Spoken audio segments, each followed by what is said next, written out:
This is that time of the year where we form goals. We make resolutions about next year. If you are a student who has done your masters or you were in academia or industry, then what other better goal to have than taking admission for PhD? If that is the goal for you this year, then you have clicked the right video. Hi, hello, my name is Aatiya. Welcome to PhDpreneur. I make videos about PhD, the latest opportunities in entrance exams. I also make videos around mindset, vipassana and wellness. If you have made up your mind to take admission for PhD this year, then in today's video, I'm going to cover few things about what you should be doing and what you should be not doing when it comes to specifically admission to PhD. The first thing that you need to do is decide whether you want to go for a part-time or a full-time. I have done a detailed video on part-time versus full-time, so I'm not going into the depths of the differences between the two. You can watch that video and it will get you sorted as far as this particular question is concerned. But for those who are clicking the video for the first time, in brief, I want to tell that in part-time and in full-time, the objective remains the same, everything remains the same. In full-time, you have to be on campus and it's like a full-time program, whereas in part-time, you are allowed to do a job and work simultaneously on your objectives. Usually, part-time is done when you want a promotion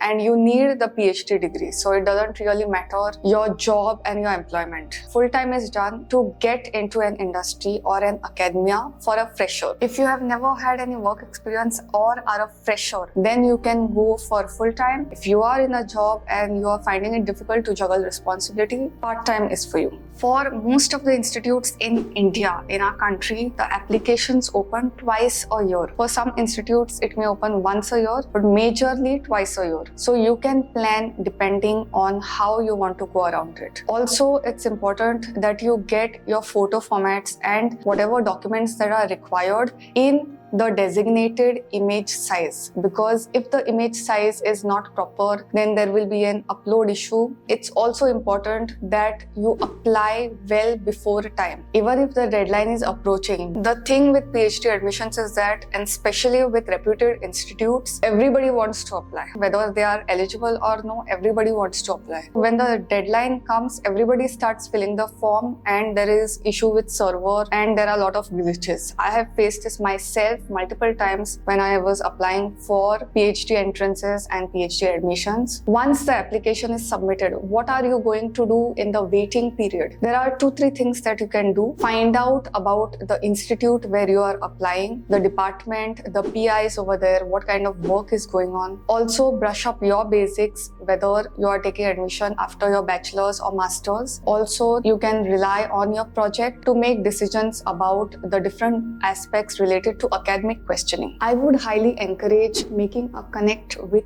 PI before admissions. If you have already filled the form by the time you are watching this video, you are awaiting for an interview call. You can, if you are available in the city, directly meet the HODs present and interact with them. Or you can cold email multiple people from the department and say that you are interested in working on so and so topic. Would you like to connect with me? This really ensures the process is smooth and you and they are not in shock when it comes to the interview. Before I move on to the next topic, I just want to make an announcement that my PhD admission blueprint is now on a pre-launch sale. So if you are interested, you can DM me the message on this WhatsApp number and I will get back to you with details. It has everything related to whatever you want to get through. As far as your PhD admissions are concerned, there are 5 modules, right from how to use the course to how to connect with your potential supervisors to filling up the application form details to helping you to prepare your interview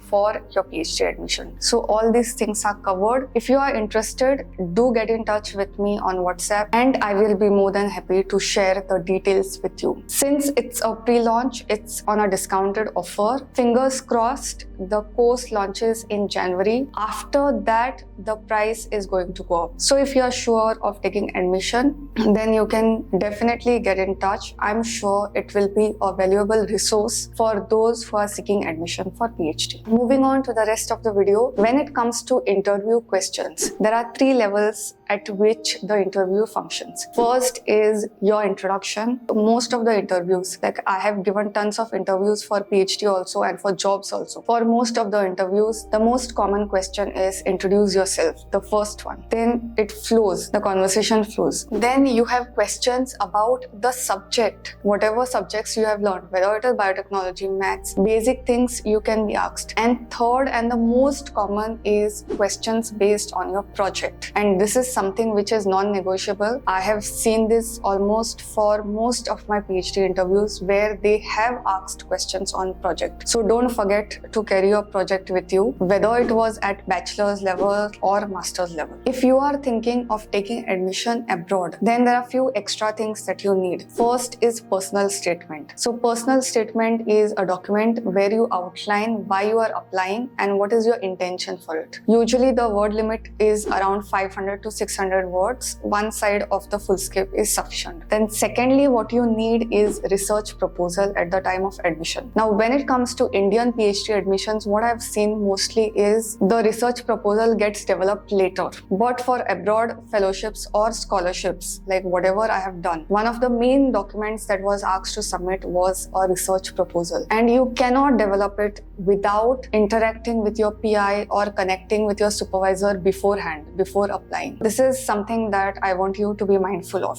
And also your passport formalities should be complete. If you have not yet received the passport, then the application should contain some receipt or some proof that you have started the passport process. Because most of the times at the time of application only, they ask you to verify whether you are a national of that particular country, and passport is a really important evidence for that. Moving on to the next important thing, how do you get your fellowship? There are 3 levels, and I'm actually filming a dedicated video on how to get fellowship for your PhD. It will have multiple options and everything will be covered. But as far as today's video is concerned, the fellowship funding can be divided into 3 main types. First is entrance funding. You clear a national entrance, whether it is BINC, DBT, CSIR, NET, whichever funding which is there, you clear that entrance and you get funding from the central agencies. That is what I have done. I cleared my NET JRF, CSIR NET JRF, and I'm getting funding from there. Secondly, if you have not cleared any entrances, then also there is no need to worry because most of the institutes have their own entrances. So like for BITS, if you have not cleared any national entrance, then they have